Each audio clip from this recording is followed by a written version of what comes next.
ശരിക്കും ലൈവിനകത്ത് ഇത്രയും വലിയ പ്രശ്നങ്ങളൊക്കെ സംഭവിച്ച് ഷാനവാസിനെ കൺഫെഷൻ റൂമിലേക്ക് കൊണ്ടുപോയി ആ മനുഷ്യന്റെ ജീവൻ വെച്ച് ഗെയിം കളിച്ചിട്ട് ഇവരെല്ലാരും കൂടി ഇരുന്ന് ആ ലിവിംഗ് റൂമിന്റെ ആ സോഫയിൽ ഇരുന്ന് അടിയോടടിയായിരുന്നു. ഓരോ കാര്യങ്ങള് നൂറയും മാതിലയും പറയും, അതിനെ തിരിച്ച് കുരുതി ടീമുകൾ ഒരു ഇത് പറയും, അനിമോള് വേറൊന്ന് പറയും, അങ്ങനെ ഫുൾ വഴക്കായിരുന്നു. ഞാൻ പറയട്ടെ, ഡ്രാമന്ന് ഒരു തവണയിലും വായിന്ന് വീണിട്ടുണ്ടെങ്കിൽ മാറി നിന്നോണം. മനസ്സിലായില്ലേ?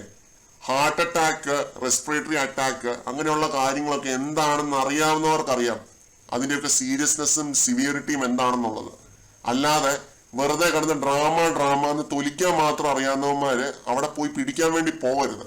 സീരിയസ്നെസ് അറിയാൻ മേലാതെ പറയുന്നതാണ്. മനസ്സിലായില്ലേ? സീരിയസ്നെസ് അറിയാൻ മേലാതെ പറയുന്ന ഓരോ കാര്യങ്ങളാണ്, വായിന്ന് വീണ് പോകുന്നതാണ്. അങ്ങനെ ഒരു അബദ്ധം പറഞ്ഞാൽ മാറി നിന്നോണം. അവിടെ അതിന്റെ സിവിയറിറ്റി അറിയാവുന്ന, സീരിയസ്നെസ് അറിയാവുന്നവര് പിടിക്കാൻ പൊക്കോളും, അവരെത്തിച്ചോളും കൺഫെഷൻ റൂമില്. അപ്പൊ നെവിൻ അവിടെ ആ ഒരു ഡ്രാമ എന്ന് പറഞ്ഞിട്ട് ഈ ഒരു ഡ്രാമയിൽ തന്നെ നെവിൻ അങ്ങ് പങ്കുചേരുകയായിരുന്നു.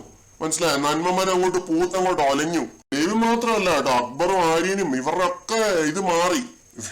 കിതപ്പ് കൂടിയപ്പോഴത്തേക്ക് ഇവർക്കൊക്കെ മനസ്സിലായി കളി കാര്യമായെന്നുള്ളത് മനസ്സിലായി. അപ്പൊ ഇവരെല്ലാവരും പിടിക്കാൻ പോകുന്നുണ്ട്. ഷാനവാസിക്ക കൺഫെഷൻ റൂമിലേക്ക് പോ. ഇതൊക്കെ നടന്നിട്ടുണ്ടല്ലോ. ഷാനവാസിന്റെ കൺഫെഷൻ റൂമിലേക്ക് കൊണ്ടുപോയി അനീഷ് തിരിച്ചിറങ്ങി വരുന്നുണ്ട്. അനീഷിന്റെ ഒരു ഇനിഷ്യേറ്റീവ് ഭയങ്കരമാണ് ഇതിനകത്ത്, ഷാനവാസിനെ കൺഫെഷൻ റൂമിലേക്ക് എത്തിക്കുന്ന കാര്യത്തിൽ. അനീഷ് പുറത്തിറങ്ങിയിട്ട് എന്താണ് ചെയ്യുന്നത്? ഈ വഴക്കിൽ ഒന്നും പങ്കെടുക്കാതെ ആ മനുഷ്യൻ അവിടെ വീണ പാല് പോയി തുടക്കുകയാണ്.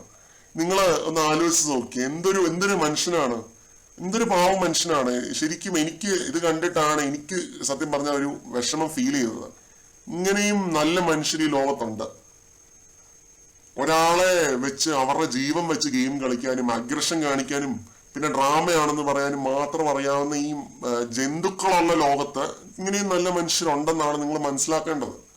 എനിക്ക് അത്രയ്ക്ക് ദേഷ്യം വരുന്നുണ്ട് കേട്ടോ. നെവിൻ ഈ ചെയ്ത പ്രവൃത്തി എനിക്ക് ഒട്ടും തന്നെ അങ്ങ് യോജിക്കാൻ പറ്റുന്നില്ല. അതുകൊണ്ടാണ് വായിന്ന് വരുന്നത്. ഞാൻ എന്തെങ്കിലും തെറ്റായിട്ട് പറയുന്നുണ്ടെങ്കിൽ ക്ഷമിക്കുക.